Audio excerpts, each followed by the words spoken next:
Muy buenos días, amados hermanos. Abran sus Biblias, por favor, en Santiago capítulo 1, versículo 11. En esta mañana estudiaremos ese texto que tiene conexión directa con el texto anterior y con el posterior, indicándonos la importancia de comprender cómo funciona la vida. ¿Sí? Es interesante que aunque la palabra de Dios no es un libro sobre antropología o sobre filosofía de la vida, la palabra de Dios sí nos plantea los parámetros de cómo vivir la vida. Nos dice qué es la vida, cuál es el propósito de la vida, cuáles son los deberes principales en esta vida y cómo nosotros tener resultado en lo que hacemos en esta vida. La Biblia no está desprovista de esas instrucciones y de esos consejos para nosotros. Otra cosa es que nosotros hagamos caso omiso, que leamos la Biblia y como que hagamos caso omiso sobre lo que ella nos dice sobre la vida. Entonces, en primer lugar, sabemos que la vida es un don de Dios. En segundo lugar, sabemos que fuimos creados con propósito. Y en tercer lugar, sabemos que al morir, que es el fin temporal de la existencia, pasamos a rendir cuentas o pasamos a un estado que la Biblia llama de inmortalidad y debemos rendir cuentas. Esas cosas todos los seres humanos las sabemos. Santiago capítulo 1, versículo 11 dice, porque cuando sale el sol, con calor abrasador, la hierba se seca, su flor se cae y perece su hermosa apariencia. Así también se marchitará el rico en todas sus empresas. Entonces ese texto lo vamos a tomar en esta mañana para nuestro estudio. Recordemos que el libro de Santiago lo estamos estudiando con un eslogan, el Evangelio, un culto hecho vida, la gracia de Cristo nos llena de obras. Y el título de nuestra enseñanza en esta mañana es ¿qué es la vida? Esa pregunta se la va a plantear Santiago más adelante.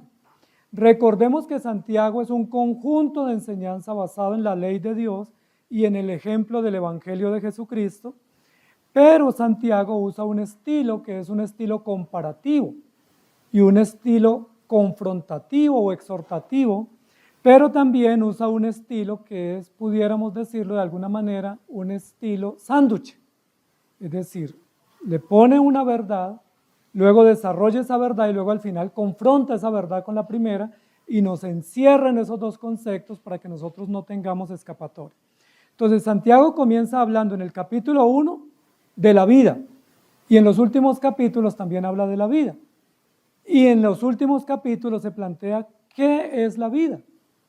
Pero esa pregunta de alguna manera la planteó en el capítulo 1, versículo 11. Porque en el capítulo 1:11 nos está dando una definición práctica, real, contundente y comparada para que nosotros entendamos qué es la vida. Y para que no tengamos excusa que no nos dijeron y que al final del día pues la vida la desperdiciamos porque no estábamos advertidos. ¿Sí? Santiago como que desde el momento que inicia su mensaje nos dice, mire, la vida es así, funciona de esta manera, tome cuidado, enrútese por la senda correcta y aproveche las oportunidades. No las deje pasar o no las desaproveche porque rápidamente se van o se secan o se marchitan y nosotros decimos, pues, no hice nada en esta vida. Entonces, ¿qué es la vida? Esa pregunta parece una pregunta filosófica, ¿sí? La filosofía humana ha tomado mucho tiempo para intentar definir qué es la vida. Y es el momento que no han logrado definirlo con precisión. Santiago, que no es un filósofo, sino un predicador, un creyente, un servidor de la iglesia y del Señor, definió qué es la vida. Y la definió con un ejemplo muy simple, haciéndonos una comparación y mostrándonos una manera de poderla entender que está a nuestro alcance para que no tengamos duda de qué es la vida. Ahora, ese texto que está diciendo aquí Santiago, el número 11, está en relación directa con el texto 9 y el texto 10. El 9 dice, el hermano que es de humilde condición, gloríese en su exaltación. Gloria y exaltación. Y el 10 dice, pero el que es rico en su humillación, porque él pasará como la flor de la hierba. Entonces, en el 9 habla de la exaltación o la gloria, y en el 10 habla de la humillación. Y acto seguido, en el versículo 11, define cómo es la humillación del hombre en esta vida. Entonces, habla de dos tipos de humillación. De alguna manera, la humillación que enfrenta el hombre en esta tierra o en la vida temporal, pero también la humillación eterna que le espera a los incrédulos. Todos los seres humanos en esta vida enfrentamos la humillación temporal. Todos, cristianos o no, enfrentamos la humillación temporal. ¿En qué consiste?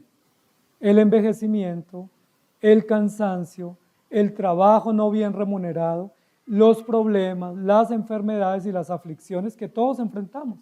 Jesús mismo es llamado en la Biblia varón de dolores. ¿Sí? El apóstol Pablo dice, ¿quién enferma y yo no enfermo? ¿Recuerdan? Todos somos humillados en esta vida porque la vida finita o la vida temporal en sí misma trae humillación. Dolor, angustia, pruebas, cansancio, vejez, muerte, problemas y un sinnúmero de situaciones que todos tenemos que vivir y que no estamos exentos. Yo no pudiera decir, como yo soy un hijo de Dios, ningún mal me toca. No, a veces nos tocan todos juntos. A veces nos llegan todos los males juntos y tenemos que enfrentarlos, agachar la cabeza y pedir ayuda y asumir todo el sufrimiento y el dolor y la humillación. Pero Santiago nos va a poner en perspectiva cuando dice hay dos tipos de humillación. La humillación temporal y la humillación eterna. La humillación temporal la enfrentan todos los seres humanos. Desde el momento en que nacemos comenzamos a tener dolor, carencia, sufrimiento, desprecio y pongan todos los adjetivos de ahí para adelante.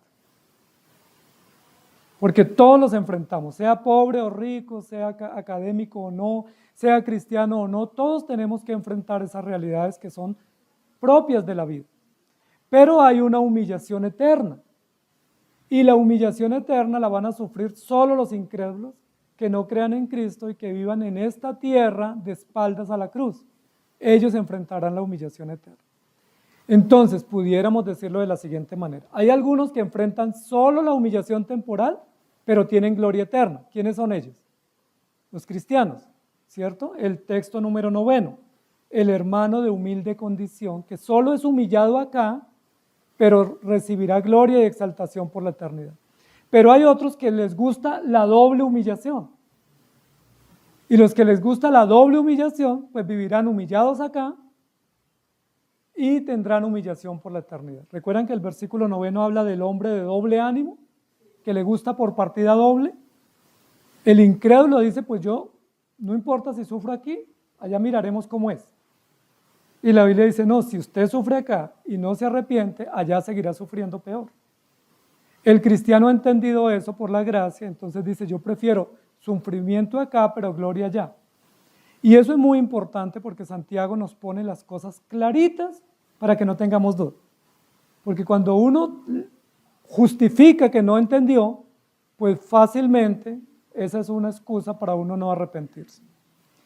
Las estadísticas dicen que muy probablemente en esta época las mujeres en promedio viven, o los hombres mejor en promedio, viven 76 años y las mujeres 81 años, que son más longevas las mujeres. En promedio, si eso es así, estadísticamente hablando, pues ahí podemos hacer cuentas, ¿sí? ¿Cuánto nos falta? Si los hombres vivimos 76, pues ¿cuánto nos falta a los que ya pasamos gran parte de ese periodo de vida? Y estaríamos diciendo, pues ya me queda poquito tiempo. Si ya no nos quedan 30 años, posiblemente 20 o 15, si ese promedio se cumple, y las mujeres 81 años de vida. La Biblia dice de la misma manera que el promedio es de 70 años y los más robustos 80. Entonces ya Dios estableció un límite y nos está diciendo que estamos rápidamente acercándonos al cumplimiento de ese límite. ¿Por qué la Biblia pone límite a la vida del hombre? Primero porque el hombre fue creado limitado, ¿sí? No para vivir eternamente en la tierra, sino para cumplir un tiempo, y eso es importante que la Biblia nos advierta. Y segundo, para prepararnos para la eternidad o para la inmortalidad, porque cuando la Biblia dice le quedan pocos días, pues yo debo reaccionar y debo decir, bueno, ¿qué estoy haciendo con mi vida? y qué va a pasar después de la muerte. Sin embargo, Santiago dice, aunque la vida del hombre es corta, es tan necio el hombre que pone su confianza en las cosas temporales en lugar de poner la confianza en el Señor.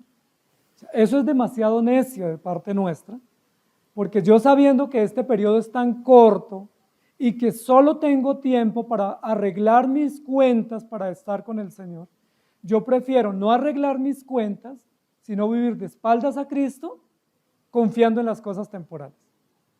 Y eso es muy torpe, porque la estadía aquí en esta tierra es una estadía muy corta, muy efímera, muy pasajera, y básicamente el propósito de esa estadía es que nos preparemos para la eternidad.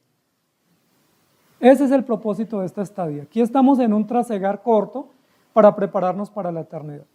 Pero mire lo necio del hombre, que cuando muera le va a decir al Señor, no tuve tiempo. El Señor le dice, le di 80 años, o 70, o 50, o 20, o así fuera un día de vida. ¿Por qué en un día de vida hizo otras cosas y no se arrepintió? Miremos que el hombre tiene tiempo para todo bajo el sol, lo dice Eclesiastés. Come, bebe, se deleita, peca, transgrede, satisface todos los antojos de su corazón, pero no tiene tiempo para arrepentirse. ¿Cómo les parece? ¿Ustedes de qué han tenido tiempo en los años que han tenido sobre esta vida o en esta tierra? ¿Qué han logrado hacer? Hemos logrado metas que incluso implican años, ¿sí? Como tener una casa, lograr una carrera, tener un trabajo, un negocio, levantar unos hijos, y esos proyectos requieren mucho tiempo. ¿Sí? Hemos logrado conseguir proyectos o ejecutar o realizar proyectos que demandan años, pero no hemos tenido tiempo para arrepentirnos. No nos han quedado ni siquiera unos segundos para decir, Señor, ten misericordia de mí, o para decir como este hombre en la cruz, acuérdate de mí.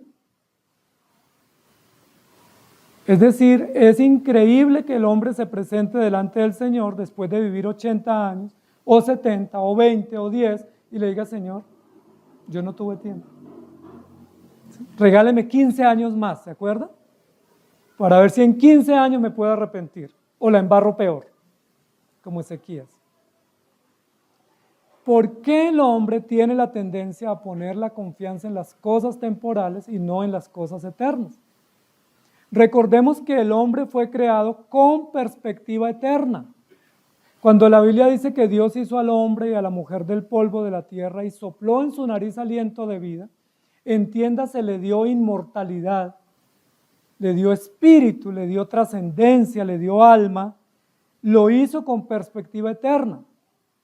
Es decir, que todas las facultades humanas, todas, intelecto, voluntad, razón, moralidad, determinación, emociones, todo lo que es intangible en el ser humano tiene perspectiva eterna. ¿Por qué todas esas facultades el hombre las usa para su perspectiva temporal y no para el eterno? Es decir, si tenemos emociones es para gozarnos en Dios. Si tenemos alma es para creer en Dios. Si tenemos moral es para obedecer la ley de Dios. Pero lo usamos todo para la perspectiva temporal, es decir, para lo que existe más acá del sol. El hombre se empeña en conseguir un vehículo. ¿Cuánto le demora o le implica tener un vehículo o una propiedad? ¿Cuántos años y cuánto esfuerzo? Muchos ahorros, mucho esfuerzo, y uno compra el carro y al otro día ya es de segunda. Y a los 2 o 5 años, ¿cómo está el vehículo? Pidiendo reemplazo. ¿Sí? Es decir, ese bien que yo adquirí con tanta ilusión se desgasta, se deteriora, se desactualiza y muchas veces ya lo chatarrizan. Y uno dice, ¿qué logré? Nos esforzamos por un título. ¿Cuánto esfuerzo nos implica tener un título profesional? Lo ponemos en la pared y nos sentimos orgullosos de él, pero ¿para qué más nos sirve ese título? Ahí está en la pared colgado, porque no tiene más utilidad. Ahora, no estamos diciendo que no sea importante. Para la vida temporal todas esas cosas son importantes, pero como el hombre fue creado con perspectiva eterna, ¿qué es lo único que le puede servir para la eternidad? El título no, el carro tampoco, el dinero tampoco, los bienes temporales tampoco. Y a eso es que el hombre se dedica toda la vida. Incluso hay personas que invitamos a la iglesia y que nos dicen, estoy muy ocupado en mi trabajo, ya llegará el momento. ¿Sí? Cuando yo me desocupe de mi trabajo o cuando tenga más tiempo, yo voy a buscar de Dios. Seguro, le aseguro que yo voy. Y a veces estamos esperando personas que lleguen 5, 10, 20 años invitándolas y no vienen porque no tienen tiempo. Lo que nos dice la palabra hoy en esta mañana es que la vida del hombre es corta y debemos aprovecharla. ¿Qué es la vida? ¿Sí? ¿Cómo funciona la vida? ¿Vale la pena enfocarnos y consagrarnos a las cosas temporales como si fueran las únicas cosas alcanzables durante la existencia? ¿Vale la pena dedicarnos o estimar lo terrenal como si fuera permanente? ¿Vale la pena consagrarnos y desgastarnos a lo que es efímero y no dedicar parte de ese tiempo y fuerzas a lo que permanece? Esas son preguntas que tenemos que responder y que todos tenemos que resolver, porque como la vida es corta y la eternidad no tiene límite, tenemos que entender que hay dos realidades y esas dos realidades definen la existencia eterna nuestra. Si queremos humillación acá y gloria allá, creer en Cristo. Y si queremos doble humillación, pues vivas de espaldas a Cristo. Y no hay problema, ya usted está diciendo qué es lo que quiere. El texto comienza a decir, pero cuando sale el sol con calor abrasador, la hierba se seca y su flor se cae y perece su hermosa apariencia.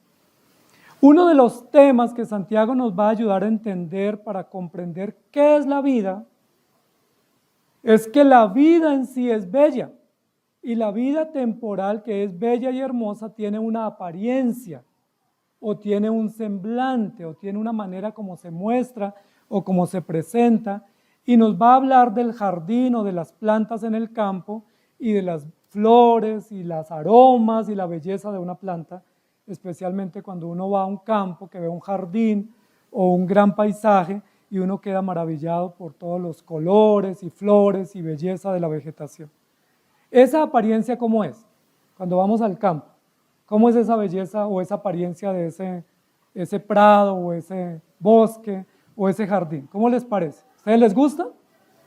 Las flores de colores, las aromas, los insectos volando, poder tomar una flor, tomarnos una foto, acercarnos a ese paisaje, quitarnos los zapatos y caminar descalzos en el prado. ¿Cómo sienten eso? Esa apariencia, esa belleza, ¿cómo es? Es hermosa, es agradable, es atractiva, es muy cautivante, porque es un jardín hermoso y es una planta hermosa, y Santiago nos lleva a eso. Y uno dice, pero pareciera que Santiago del púlpito nos va a llevar a hacer una práctica en un jardín, ¿sí? Como que del púlpito donde está predicando nos lleva a un campo, a un jardín, y nos dice, observe las flores, observe la hierba y observe el sol y observe lo que pasa. Pero todo ese ejemplo es para llevarnos a entender una realidad de la vida, y es la apariencia de la vida. Y una de las cosas que nos quiere decir que no nos gusta, y todos estamos en ese contexto de que quisiéramos que así no sea, es que la apariencia física, por buena que sea, por hermosa que sea, se va perdiendo. ¿Sí? Todos nosotros somos hermosos. ¿Sí? Y cuando nosotros nacimos nos vieron hermosos y así éramos y así somos. Pero ¿qué ha pasado con esa belleza con el paso del tiempo? Nosotros no queremos que la belleza nuestra, del físico, del rostro, de la piel, del vigor, de toda la fuerza física se deteriore. Nosotros no queremos eso. Pero es una realidad que la Biblia nos muestra y debemos ser conscientes de ella. Cuando uno mira fotos de cuando era más joven, ¿cómo uno se ve en esas fotos? ¿Sí? A veces cuando a uno no le creen que era hermoso, uno le dice, miren mis fotos. ¿Sí? ¿Sí? Cuando no creen que uno también cautivaba y que uno rompía corazones, entonces dice, mire mis fotos. Y uno dice, uy, no, sí, pero ya eso pasó. Y pasó rápido. Y estamos teniendo un envejecimiento rápido. Y ese envejecimiento, aunque hace parte del diseño también y del propósito del final de la existencia, pues ya no nos vemos tan agradables. ¿sí? Cuando hay arrugas, cuando hay manchas, cuando salen cantidad de evidencias de la vejez, ya no nos gusta mucho. Entonces, para eso tenemos los teléfonos inteligentes y las cámaras que le podemos poner el 100% de belleza para vernos mejor. Pero aunque le pongamos filtros, la realidad es que estamos arrugaditos y que nos estamos envejeciendo y que esa belleza está perdiendo su belleza, que esa apariencia se está deteriorando, que ya no caminamos igual, que ya la inteligencia no es igual, la fuerza no es igual y el aspecto físico tampoco. Con dificultad caminamos, con dificultad recordamos, con dificultad nos movemos y vamos limitándonos rápidamente hasta que ya no nos podemos ni siquiera mover. Sí, una persona después de los 70 o los 80 ya tiene muchísima dificultad si está vivo y estamos sabiendo que está acercándose al final. Entonces miren lo importante de eso, porque nosotros tenemos la tendencia, y mucho más en esta época, de pensar que la apariencia física no se deteriora, que esa belleza que tenemos en la juventud va a permanecer por siempre. Esa es una tendencia. Incluso hay personas que invierten muchísimo dinero en mantener su apariencia física, ¿sí? En cuidados porque piensan que no se van a envejecer. Y hay productos muy costosos hablando de la juventud eterna, la juventud imperecedera. Eso no existe. Aquí lo está diciendo Santiago. Cuando salga el sol, mire que el sol es un enemigo de la apariencia física, porque dice cuando salga el sol refiriéndose a la fatiga de la vida, al desgaste de la vida, al cansancio de la vida, la hierba se seca, la flor se cae y perece su hermosa apariencia. Es decir, sí fuimos hermosos algún día, también tuvimos nuestros 20 años, pero ya nos pasaron. Y a todos les va a pasar, a nuestros hijos que hoy en día están felices con su apariencia o que están cuidando su apariencia, pues síganla cuidando, pero rápidamente va a perecer o se va a perder o se va a esfumar esa belleza que en un momento fue tan atractiva. La pregunta es, ¿vale la pena cuidar o confiar o vivir en función de la apariencia física? Y la respuesta es no. Cuando uno se enamora generalmente de la apariencia física. ¿Sí? Esa es una de las razones por las cuales viene el enamoramiento, que los ojos, la piel, el cabello, la forma del cuerpo, el lunarcito, y resulta que todo eso va pasando. Y toda esa figura tan atractiva, tan cautivante, termina perdiéndose. ¿Por qué? Porque la belleza se pierde. Y no se pierde porque sea mala, se pierde porque hay un proceso natural de envejecimiento, de tal manera que la apariencia física no puede ser la razón de nuestra confianza. ¿Recuerdan qué le pasaba a Absalón?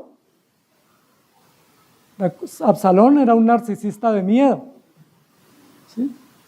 Dice la Biblia que era un hombre muy hermoso, que era como el más hermoso que había en Israel en esa época, y él hacía una fiesta anual para reunir todos los jóvenes para que vieran su belleza. Y desfilaba y se cortaba el cabello y era todo un protocolo de belleza y de lujuria narcisista donde él se presentaba diciendo, miren, solo observen. ¿Sí? Y así suele pasar cuando uno es joven. Cuando uno es joven, uno se mira al espejo y pues uno dice, es que yo soy único, ¿sí? No tengo reemplazo. Pero cuando van pasando los años, dice, no, ya no me quiero ver al espejo tanto. Porque ya uno siente que el espejo no le dice la verdad, o esa verdad que le dice, a uno no le gusta. Entonces miren que eso es importante saberlo, porque Santiago lo que nos está diciendo, la pérdida de la apariencia física es parte de la humillación temporal. Es una realidad que todos tenemos que enfrentar.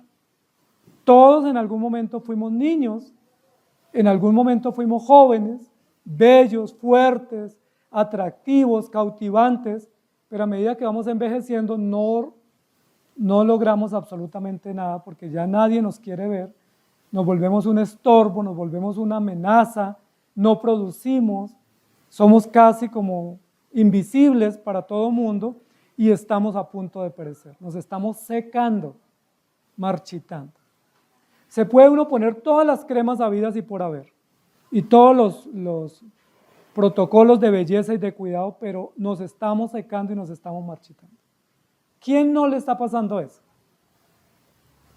Santiago nos pone eso y nos dice, pero pareciera que Santiago está hablándonos de que no nos cuidemos y que no nos importe el cuidado del cuerpo. No, Santiago nos está diciendo la apariencia física no es confiable. Si usted se enamora, enamórese no de la apariencia física. Y si se enamora y pone en alto la apariencia física, entienda que esa va pasando, tanto la suya como la de la otra persona. Porque estamos marchitándonos y rápidamente perece, se apaga, se diluye, se seca la hermosa apariencia. Eclesiastés capítulo 3, versículo 20 dice, todo va a un mismo lugar, todo es hecho del polvo y todo volverá al mismo polvo. Yo creo que esta enseñanza para todos es importante, pero muy difícil aceptarla, especialmente para personas que viven en función de su apariencia, que son todo el tipo, por ejemplo, de personas que trabajan en modelaje y vendiendo su apariencia porque es su carta de presentación. Y cuando una persona, yo escuchaba que había una modelo que ella decía que comenzó a sufrir vitiligo, que es un tema de manchas en la piel o de pérdida de coloración en la piel, y pues ella cómo podía salir al escenario si tenía ese problema en su piel, y eso pues trajo toda una confrontación con su proyecto de vida, porque el trabajo de ella era su apariencia. Como tenía una buena apariencia, pues era su carta de presentación. Pero una vez salen los signos de la vejez, o las enfermedades, o los descuidos, pues ya nos quedamos sin esa carta o ese as que tenemos para nosotros enfrentar la vida. Eclesiastés dice, todo va al mismo lugar, es decir, cuando vamos a la tumba y cuando los gusanitos nos van a comer, no pregunta si uno era hermoso o no, si tenía buena piel o buenos ojos o buena figura o no, todo va al mismo lugar, todos tenemos que morir, todo va al polvo y todo se acaba. Es decir, no confíe en su apariencia, sea que sea fuerte, sea que sea hermoso. Si usted es hermoso o hermosa, dele gracias a Dios porque eso es un don de Dios. Una bendición genética, pero pues no confíe en esa belleza, porque eso es efímero. Y si usted no es tan agraciado o tan agraciada como nos pasa a algunos, pues tampoco se entristezca o se aflija, porque lo importante no es cuánta gracia física tenemos, sino cuánta gracia tenemos que Dios haya puesto en nosotros. Eclesiastés 12:7 dice, y el polvo vuelva a la tierra como era, y el espíritu vuelva a Dios que lo dio. Pareciera que la escritura es fatalista cuando habla sobre la vida. La vida es corta, la vida se seca, se marchita y todo va al polvo y todo se vuelve nada. ¿Sí? Alguien diría, bueno, si es así, entonces comamos y bebamos. Aprovechemos el cuarto de hora. Santiago dice, no, no es para eso. Esa reflexión sobre la finitud de la vida no es una salida o una licencia para que usted vaya y haga lo que usted quiera. Es para que usted se prepare, para que usted ponga su confianza en lo que dura y no en lo que perece. En 2 Corintios 4:18 dice, mas algunos están envanecidos como si yo nunca hubiese de ir a vosotros. Envanecidos es la denuncia del rey Salomón en Eclesiastés, que viven la vida vana. Es decir, que están en función de lo vano, de lo que se esfuma, de lo que se diluye, de lo que es simplemente una fragancia que no perdura. Dice que algunos cristianos están envanecidos, es decir, confiando en lo vano y no en lo que perdura. Y ese es un llamado de atención. Y en el Salmo 103, 15 y 16 dice, el hombre como la hierba son sus días, florece como la flor del campo, que pasó el viento por ella y pereció y su lugar no la conocerá más. Santiago está diciendo aquí, miren este ejemplo, vamos al jardín, ¿ven ese jardín hermoso? ¿Cómo les parece? Agradable, muy bien, pero ¿ven ese sol radiante que va a haber hoy? Lo más probable es que esa planta con ese sol caliente y muy radiante, muy fuerte, seque el sol, seque la planta y mañana esa planta hermosa no esté. ¿Recuerdan el ejemplo de Jonás? Que nació una planta que le cubría del sol y rápidamente vino un gusano, cortó esa planta y al otro día estaba seca. Así pasa con el hombre que perece rápidamente. Génesis 2:7 nos da la razón del orden y del propósito y también del componente del cual fue hecho el hombre. Entonces Jehová Dios formó al hombre del polvo de la tierra y sopló en su nariz aliento de vida y fue el hombre un ser viviente. Jehová Dios hizo al hombre ¿de qué? Nos hizo de diamante, de acero, de hierro. ¿De qué nos hizo Dios? ¿De qué material? De tritán, de plutonio, de titanio. ¿De qué nos hizo? Del polvo. ¿Eso qué nos hace?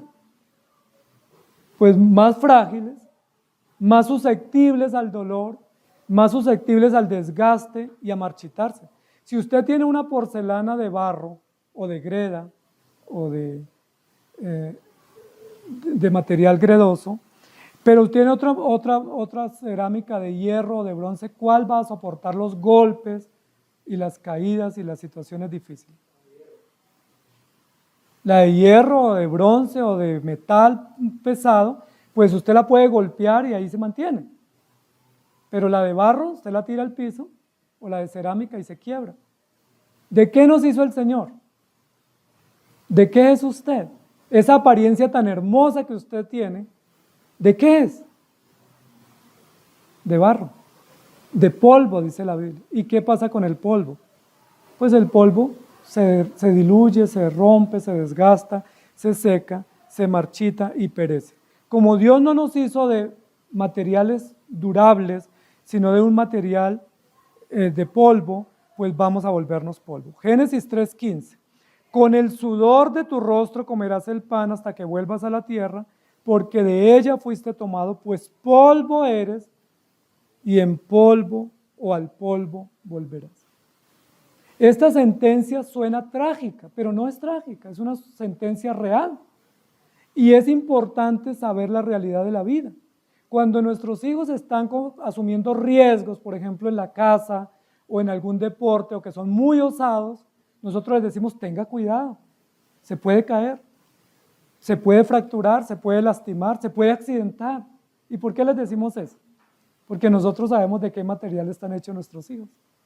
Si practican un deporte extremo, se suben a un vehículo sin respetar los límites, pues nosotros sabemos que lo más seguro es que se accidenten.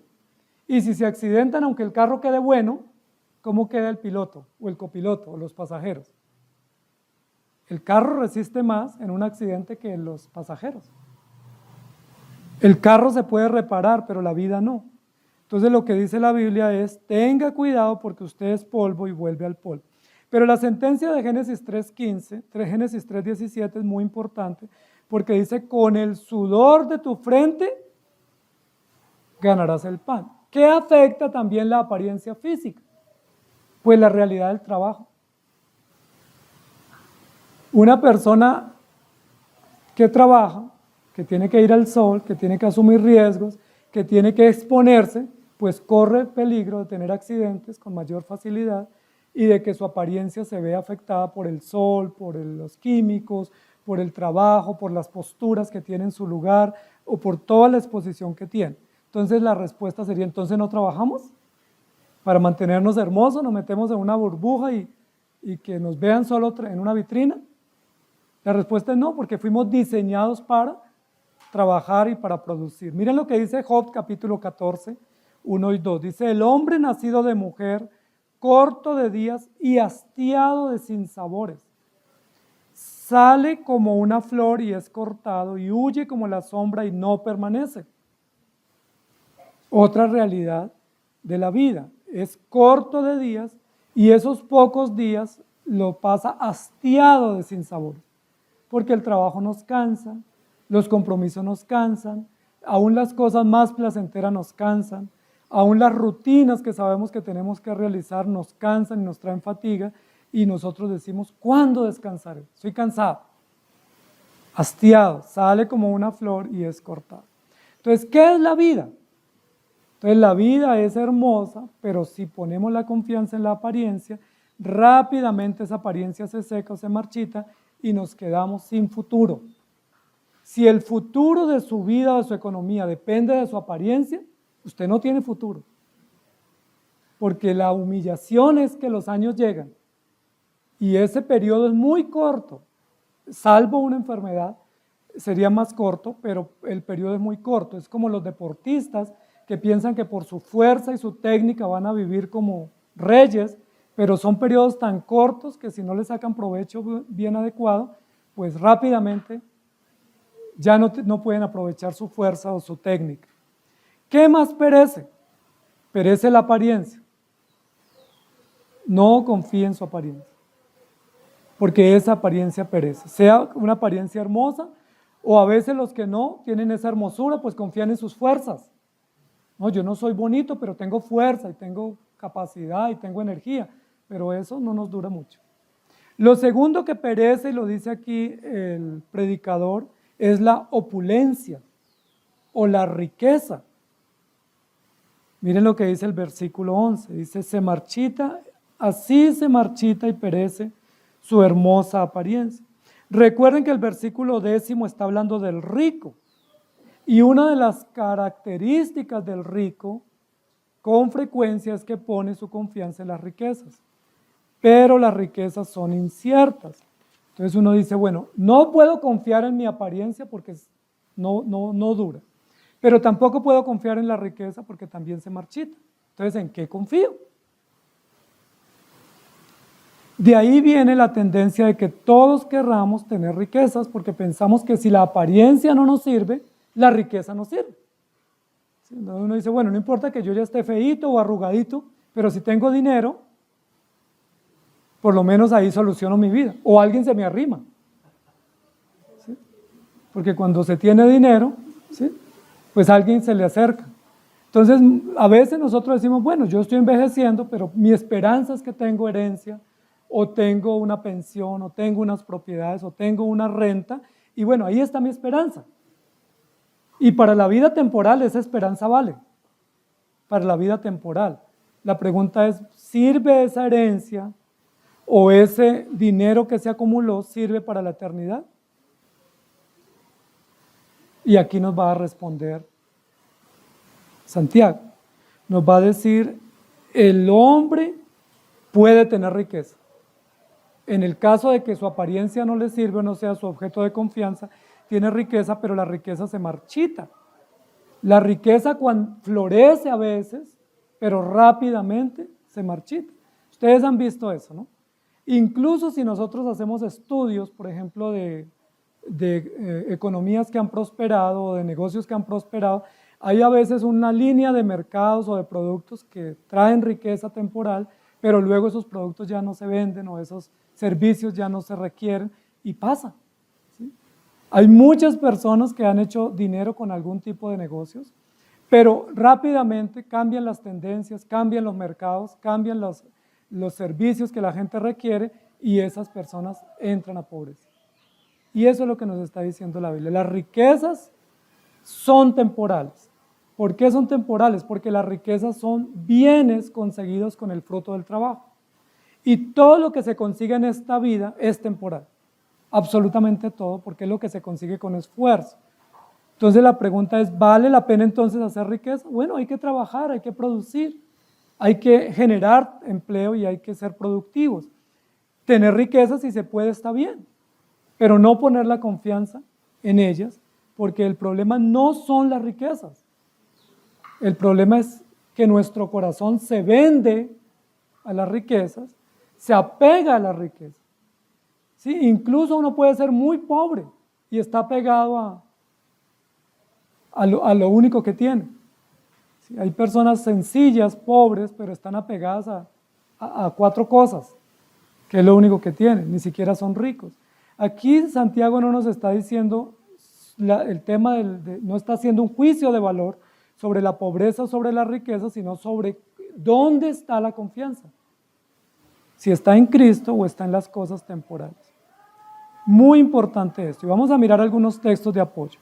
Jeremías 9, 23 y 24. Dice, así dijo Jehová, no se alabe el sabio en su sabiduría, ni en su valentía se alabe el valiente, Ni el rico se alabe en sus riquezas, mas alábese en esto el que se hubiere de alabar, en entenderme y conocerme que yo soy Jehová, que hago misericordia, juicio y justicia en la tierra, porque estas cosas quiero, dice Jehová.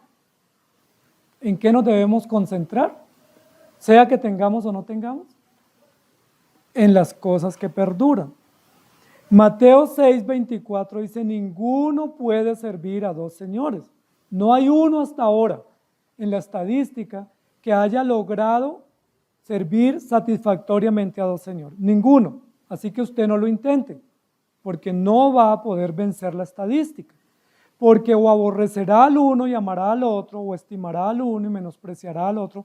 No podéis servir a Dios y a la riqueza. Mateo 13:22. El que fue sembrado entre espinos, este es el que oye la palabra, pero el afán de este siglo y el engaño de las riquezas ahogan la palabra y se hace infructuosa. Miren qué dice, escuchó la palabra, vino a la iglesia, escuchó la predicación, asintió a la palabra y dijo, me gusta, está bien, yo quiero, eso me gusta y lo voy a tomar, pero ¿por qué no volvió? ¿Por qué no echó raíz? Por dos situaciones que dice acá, y es el afán de este siglo. ¿Afán de qué? Afán de tener, de demostrar, de presumir, y el engaño de las riquezas. Miren lo interesante porque la palabra nos pone de manifiesto cuáles son las talanqueras que tiene el hombre que manifiesta deseo del evangelio, pero no logra perseverar en el evangelio. Tiene dos impedimentos que obviamente él los pudiera vencer si se somete a Cristo, pero que para él le son válidos y es el afán de este siglo. ¿Por qué muchas personas no vienen a las iglesias de los que ustedes han invitado? O sea, ¿qué excusa les saca?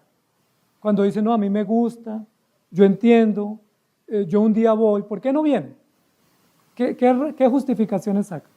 Porque estoy ocupado, porque estoy trabajando, porque tengo deudas, porque estoy logrando proyectos, porque estoy enfocado, no me quiero desenfocar, ¿sí? Porque estoy centrado en un proyecto y cuando lo logre con mucho gusto voy. Pero en el fondo es por el engaño de las riquezas. Porque uno piensa que si uno viene a la iglesia, uno pierde mucho dinero. Y que si uno se relaciona con los cristianos y estudia la palabra, uno pierde muchas oportunidades. Ese engaño, ese afán, ahogan la palabra y la hace infructuosa. Entonces lo que Santiago nos está diciendo es, si usted se enfoca en confiar en las cosas materiales, usted no va a prosperar en su fe y no va a fortalecerse en su conocimiento y en su testimonio cristiano porque usted no puede atender dos dioses o dos señores. Primera de Timoteo 6:17. A los ricos de este siglo manda que no sean altivos ni pongan la esperanza en las riquezas. Ahí está el diagnóstico. Las cuales son inciertas, sino en el Dios vivo que nos da todas las cosas en abundancia para que las disfrutemos. ¿Qué se le manda a los ricos o a los que aspiran a ser ricos? No pongan su confianza en las riquezas porque son inciertas. Esa instrucción también es para nosotros. Posiblemente no somos ricos, pero tenemos la confianza en lo poquito que tenemos. O tenemos la confianza en lo que aspiramos tener. O en lo que soñamos tener. No pongan la confianza en las riquezas porque son inciertas. Entonces, ¿dónde ponemos nuestra confianza? Fuimos creados para confiar en algo o en alguien. La respuesta es póngala en el Dios vivo, que da todas las cosas en abundancia para que las disfrutemos. Nosotros hemos visto con mucho detalle y con tristeza en nuestro país cómo todos los días hay noticias terribles de asesinatos y cómo cegan la vida de personas que, pues, indefensas, que no están pensando que los van a asesinar, y la vida quedó ahí. Si no hay manera de revivir una persona que ya ha muerto, no importa la condición o la situación en la que muera, no hay manera, simplemente ya tuvo que ir a rendir cuentas. Y no estaba preparado muchos. Muchos iban para el trabajo, un accidente, muchos salen a la calle a comprar algo y no vuelven, muchos están en su casa y se infartan. Hay tantas realidades que la muerte nos puede tomar de sorpresa y nosotros estábamos confiando no en el Dios vivo, sino en la riqueza. Cuando miren las noticias, y que son muchas las noticias de muerte, casi todas, ¿cierto? De tipos de muertes y de realidades de la muerte, eso nos sirve para decir, bueno, ¿en quién confiaría esa persona que acaban de matar? Ahora, si yo fuera el que están asesinando en ese momento, ¿dónde está mi confianza? Porque pasé a rendir cuentas, Dios me llamó a cuentas. Si no fue ese asesino el que le quitó la vida o esa enfermedad, fue Dios el que llamó a esa persona a cuentas, ¿y en quién estaría confiando? ¿Qué lleva para presentar de cuentas en ese momento? Hebreos 11:26, teniendo por mayores riquezas el vituperio de Cristo que los tesoros de los egipcios, porque tenía puesta la mirada en el galardón. ¿Recuerdan de quién está hablando aquí? De Moisés. Moisés, dice la Biblia, tenía a sus pies toda la riqueza del imperio egipcio, que era el imperio más poderoso del momento, en toda la tierra. Moisés era candidato a Faraón, porque Moisés era el hijo adoptivo de la hija de Faraón, es decir, el que podía heredar el poder. Moisés, si hubiese sido Faraón, pues hubiera sido el gran emperador, con todas las riquezas y el conocimiento, y todo su servicio. ¿Qué dice la Biblia? Despreció todo eso. Y uno dice, tan bobito. ¿Cómo va a despreciar ese trabajo tan bueno? ¿Cómo va a desaprovechar esa oportunidad? ¿Cómo va a decir que no? Yo diría que sí. Pero dice la Biblia, él despreció todo eso. Poder, fama, dinero, bienestar, prestigio, honra. ¿Pero por qué la despreció? Dice, porque tenía puesta la mirada en el galardón. Y porque tenía por mejor o mayor las riquezas de sufrir por causa de Cristo. Y uno dice, qué contradictorio. Si a mí me pusieran dinero y sufrimiento, pues yo fácil elijo dinero y prosperidad. Sí, por eso muchos caen en la trampa porque les ofrecen un buen trabajo y terminan abandonando todo. O nos ofrecen algo que nos deslumbra y nosotros decimos, no, pero es que es la oportunidad de mi vida. Y lo justificamos de mil maneras, pero Moisés es un excelente ejemplo. Él puso por encima las riquezas de sufrir el vituperio de Cristo porque tenía puesta la mirada en el galardón. La pregunta es, ¿y dónde tiene usted puesta la mirada? ¿Sí? ¿Dónde está mirando usted? Cuando usted viene a la iglesia y manifiesta su fidelidad o lealtad al Señor, ¿en qué confía? ¿Qué tal donde se le presente una oportunidad así como la de Moisés? ¿Usted qué haría? ¿Sí? ¿Qué tal que estemos frente a ese conflicto de intereses donde nos dicen, bueno, mire, le llegó la oportunidad de su vida? ¿Usted qué haría? Diría, no, gracias, muy amable. Yo estoy enfocado, tengo la mirada en Cristo. Eso que me está ofreciendo me es muy tentador, pero mi alma corre peligro.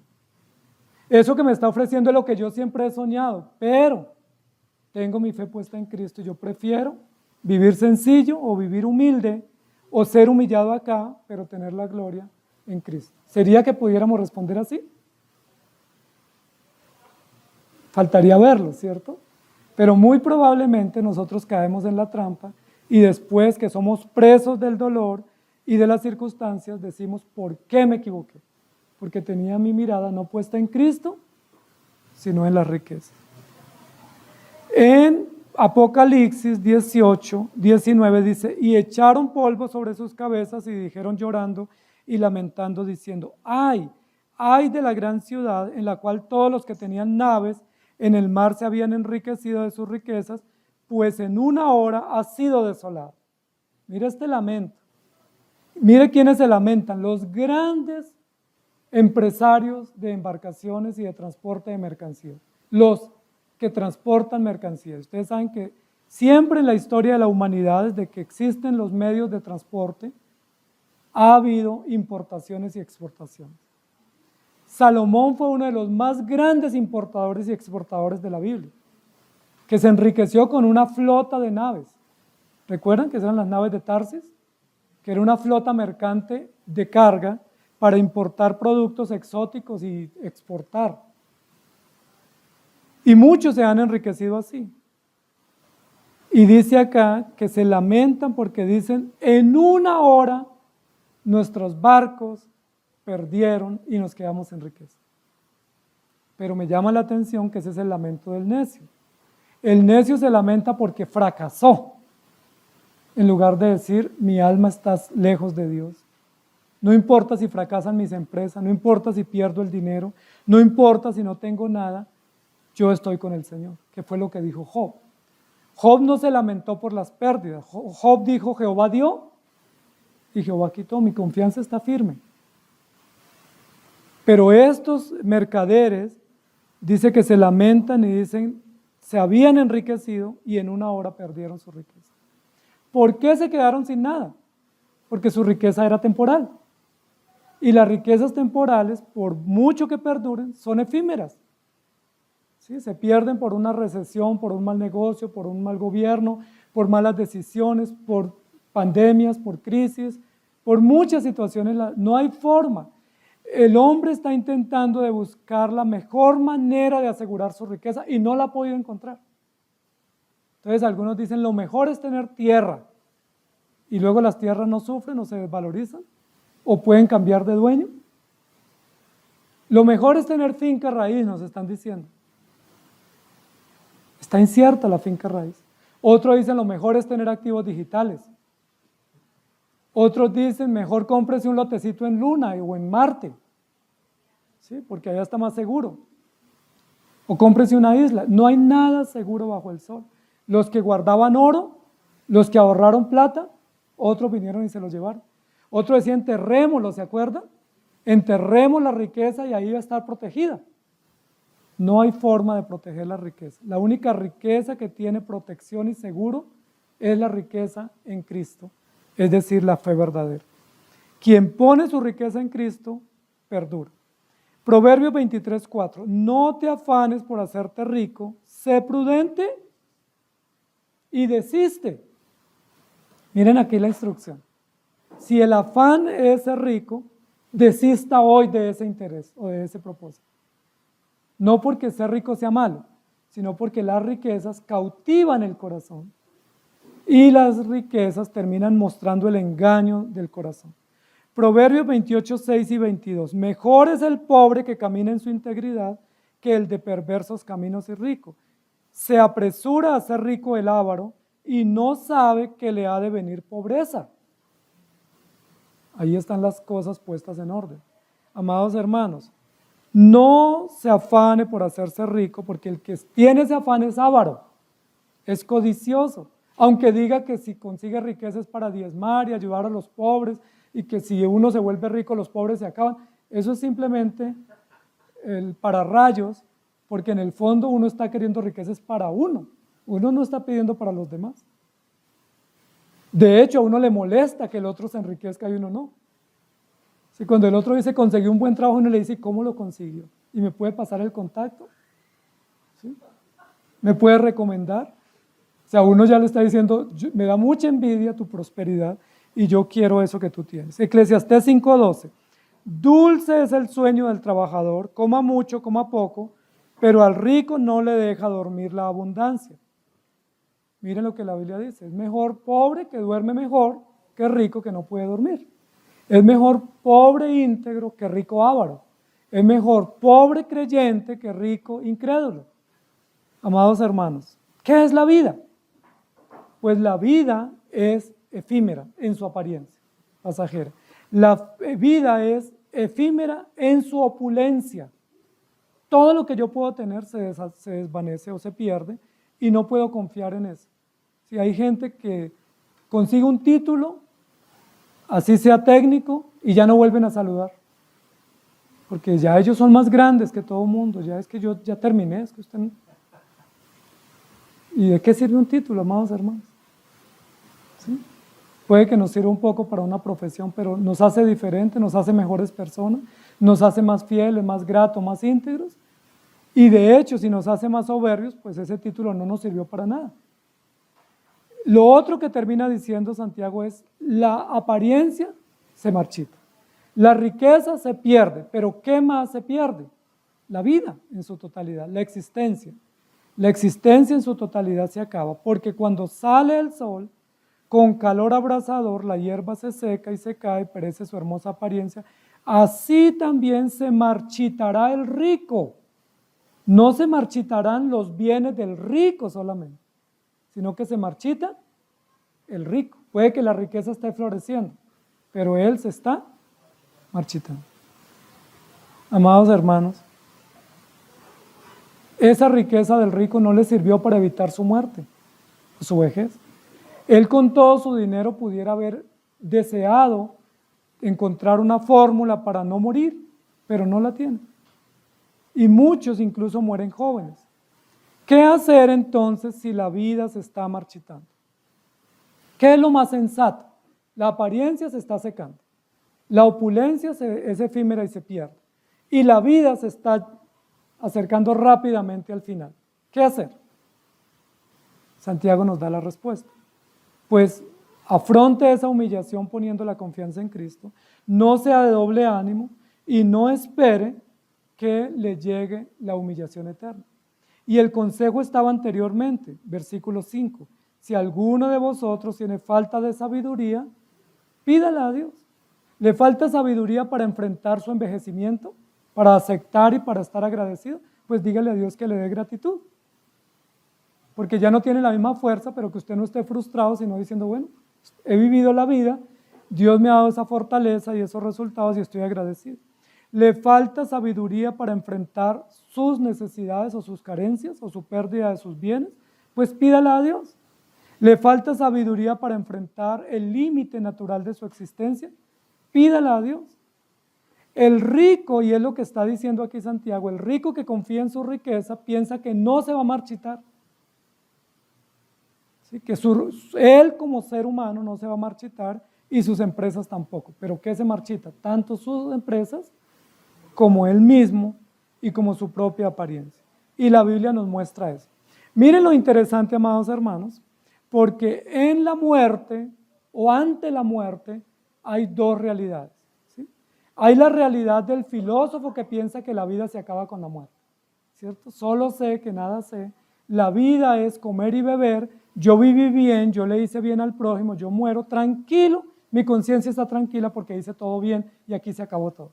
¿Cómo se despide esa persona de la vida? Tranquilo. Recuerden que hay filósofos como Séneca y otros que hablaron de la serenidad ante la muerte. Si usted hizo las cosas bien, si la vida termina con la muerte, no se angustie, muera tranquilo y sereno. Incluso hay un filósofo, Sócrates, que se reunió con sus discípulos y se puso a contar historias mientras él estaba muriendo y terminó contando historias feliz, tranquilo y sereno. Dice, bonita la muerte, ¿cierto? Una muerte serena. ¿Por qué él murió sereno o tranquilo? ¿Porque estaba en paz con Dios? ¿O porque él pensaba que Dios no existía y que la vida terminaba con la muerte y que ahí no seguía nada más? Pero la Biblia nos recuerda o nos muestra mejor que la muerte para el ser humano pecador es un drama. Y es un drama porque pasa de la vida temporal a la vida inmortal. ¿Cómo enfrentó Jesús la muerte? Recuerden Mateo 26, 38. Entonces Jesús les dijo, mi alma está muy triste hasta la muerte, quedaos aquí y velad conmigo. Es decir, Jesús enfrentó la realidad del drama de la muerte con angustia y mostrando que era un drama definitivo. Es decir, no esté tan tranquilo, pensando que morí y todo se acabó. No, es un drama, paso de muerte a vida, a rendir cuentas. Y ya no hay ni un segundo más de oportunidad. Mi alma está muy triste. Lucas 22, 44. Y estando en agonía, ¿quién? Jesús oraba más intensamente y era su sudor como grandes gotas de sangre que caían hasta la tierra. Orando intensamente estando en agonía. Y uno dice, ¿pero por qué Jesús estaba en agonía si es el Hijo de Dios? Nos da un ejemplo de que la muerte es un paso definitivo y no hay retorno. Y que yo no puedo tomarlo con broma o con juego o livianamente, sino que es un paso definitivo. Una vez morimos, no hay retorno. Así que angústiese, preocúpese, ¿sí? Tome acción, no esté tan sereno como relajado diciendo, pues Si muero se deshacen de mí y ya no hay más. No, si yo muero me enfrento al eterno juez. ¿Y qué voy a decir en ese momento? Y Marcos 15:34 dice, y a la hora novena Jesús clamó a gran voz diciendo, Eloí, Eloí, lama sabactani, que traducido es, Dios mío, ¿por qué me has desamparado? 3 referencias. Mi alma está muy triste, estando en agonía oraba intensamente, y ahora, Dios mío, ¿por qué me has desamparado? Esas 3 expresiones públicas nos muestran que Jesús no tomó la muerte de forma liviana, como si fuera cualquier cosa, como uno cambiarse de ropa o cambiarse de casa o tomar una decisión y mañana otra. Que la muerte es una decisión que implica responsabilidad y que la muerte realmente es un drama. Pasamos de muerte a vida, pasamos de tener oportunidad a quedarnos sin oportunidad. Se nos acaban las oportunidades. Hoy hay oportunidad, dice la Biblia. Hoy es el día, hoy te puedes arrepentir, pero mañana, yo no lo sé. Es un drama, es una decisión que implica tomar en serio la perspectiva eterna. En Juan capítulo 11:35, cuando a Jesús se le informó que Lázaro estaba enfermo y cuando luego Jesús va a la casa de Marta y María y Lázaro estaba muerto, ¿qué hizo Jesús? ¿Recuerda? Jesús no dijo, no, pero eso no es nada. Jesús lloró. Es el único texto tan preciso y tan enigmático donde dice que Jesús, viendo a Lázaro muerto y a todos los familiares llorando, Jesús lloró. ¿Por qué lloró Jesús? Él lo iba a resucitar. Jesús hubiera podido decir, un momento, ustedes no saben de lo que soy capaz. No, Jesús lloró, Jesús entendió que la muerte es un paso definitivo y que no se puede tomar con liviandad. Puede que usted haya vivido su vida livianamente, puede que usted haya vivido perdidamente, pero usted va a morir. No tome con liviandad ese momento o ese episodio que le espera, porque es un episodio definitivo. Los vivos dicen, guardaremos tu memoria, nunca te olvidaremos, te recordaremos por siempre, te haremos aniversarios, haremos placas en honor a ti. Bueno, todo eso puede ser útil para el recuerdo, pero el que se murió, ya no hay oportunidad, ya él está rindiendo cuentas, ya pasó a otro plano y la pregunta es, ¿qué de su alma? Cuando una persona muere o lo asesinan, uno dice, ay, pobrecito los huérfanos, ay, pobrecito la viuda, pero nunca decimos, ¿y él? ¿Cómo se fue con Cristo? ¿Sí? Porque el problema no es los que quedaron, el problema es el que tuvo que partir, porque él tiene que rendir cuenta. Romanos 5:21, para que así como el pecado reinó para muerte, así también la gracia reine por la justicia para vida eterna, mediante Jesucristo, Señor nuestro. Lo que Santiago nos está diciendo, palabras más, palabras menos, es, no confíe en nada de este mundo, porque usted se va a morir y todo se marchita. Ponga su confianza en el Señor. O si no, puede que aquí haya vivido espléndidamente, pero en la eternidad va a vivir humilladamente toda la eternidad. ¿Qué quiere? O sea, ¿qué sentido tiene vivir con esplendidez acá, con antojos y lograrlos todos, si no está preparado para morir? Y en Lucas 22:46, Jesús les dijo, ¿por qué dormís?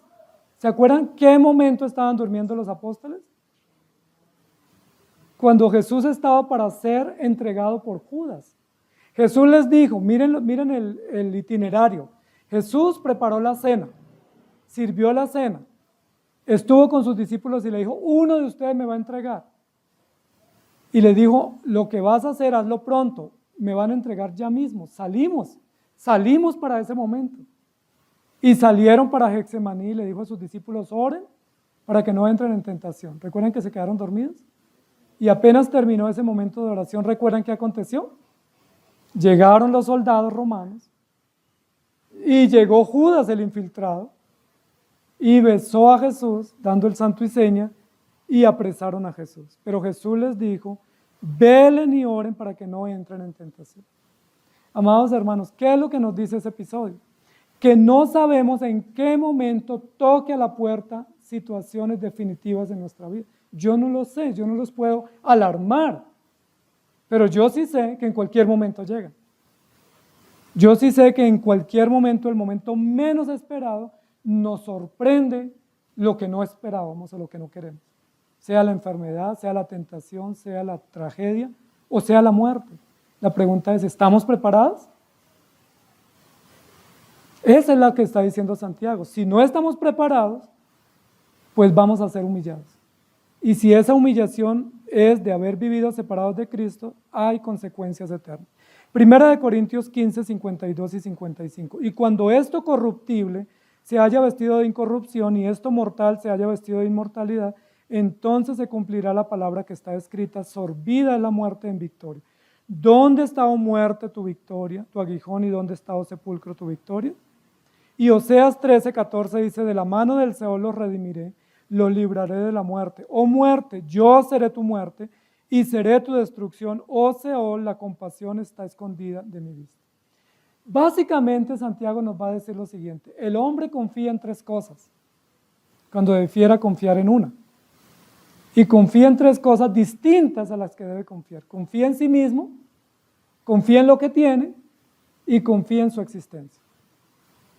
La apariencia se acaba, se marchita, la riqueza se pierde y aunque no se pierda, no nos sirven para ese momento y la vida se termina de la manera más repentina e inesperada. Es decir, confió neciamente en lo que no debiera confiar. Debiera confiar en Cristo. ¿Por qué no confía en Cristo el hombre? Y prefiere confiar en sí mismo. Porque es que cuando uno confía en Cristo, queda sometido a Cristo. Bueno, entonces yo prefiero estar sometido a mí, yo ser mi propio amo. Pero es una visión totalmente necia. Lo que dice acá es, no vivan como los necios. Eso es lo que está diciendo, que son ricos de sí mismos, ricos del mundo, ricos en fuerza, en sabiduría, en argumentos, pero pobres y miserables de fe. Es mejor ser pobres de argumentos propios y de actitudes personales y de confianza propia, pero ser ricos en Cristo. Unos humillados acá, pero con gloria eterna, y otros humillados por la eternidad. ¿De qué lado estás? ¿Estás preparado para el momento? Todos los días vemos personas que mueren de manera inesperada y uno escucha la angustia de las personas familiares diciendo ¿por qué? Y la pregunta era ¿por qué no estaba preparado siendo que eso lo sabíamos? Así es la vida. Eso nos dice Santiago. ¿Cómo es la vida? Pues así, clarita y sencilla, corta y no confía en ella, porque lo mejor es confiar en el Dios vivo y en las riquezas eternas. Que el Señor nos ayude. Señor, gracias por tu palabra y gracias porque nos estamos marchitando. Todos aquí, cada día que pasa nos estamos secando. Nuestro cuerpo ya no responde, nuestros órganos no son tan vitales como antes. Hemos perdido facultades, no somos tan productivos y los que están en ascenso rápidamente se estabilizan y muy rápidamente decaen, igual que nosotros los mayores. Pero gracias, más que por la vejez y más que por los logros y los resultados temporales, gracias por darnos la fe. Gracias porque estamos sufriendo la humillación de la vida temporal, de las consecuencias de nuestros pecados, del envejecimiento, del trabajo fatigoso y duro, del sol abrasador de los problemas y las angustias que son fatigantes, pero gracias porque tenemos la fe. Tú un día nos diste la fe. Y aquellos que tenemos la fe, pues no nos preocupa tanto envejecer. Aquellos que tenemos la fe no nos preocupa tanto si tenemos bienes o no tenemos. Y aquellos que tenemos la fe que tú nos has dado, no nos angustia el momento de la muerte, porque ya tú nos diste la fe. Y para el que está en Cristo no hay ninguna condenación. Pero ay del que no está en Cristo. Y quisiéramos rogarte por nuestros familiares, vecinos e hijos, que quisiéramos tener la certeza de que ellos estén en Cristo. Porque si no están en Cristo, les va a sorprender este momento. Y más que si mueren jóvenes o viejos o casados o dejan huérfanos o viudas, pues lo más importante no es eso. Lo más importante es si estaban preparados para rendir cuentas a ti. Eso es lo importante. Lo otro no tiene valor. Lo otro vale para el mundo y el mundo se lamenta por eso. Pero nosotros nos lamentamos cuando un hombre o una mujer muere sin ti, porque va a tener que padecer por la eternidad y tuvo la oportunidad de arrepentirse. Hoy tenemos la oportunidad de agachar la cabeza y decirte, Señor, como la vida es así, y yo la entiendo, te pido que me perdones, que tengas misericordia de mí, que si hoy me llamas, pues no enfrentes ese drama de la contradicción de haber vivido de espaldas a ti, sino que enfrente ese momento con la gloria de saber que tú me perdonaste, que tú eres mi abogado en el juicio y que tú me defenderás, no por mis obras, sino por tu infinita bondad. Gracias te damos, Señor, porque la vida y la muerte están en tus manos. En Cristo Jesús. Amén. Que el Señor les bendiga, amados hermanos.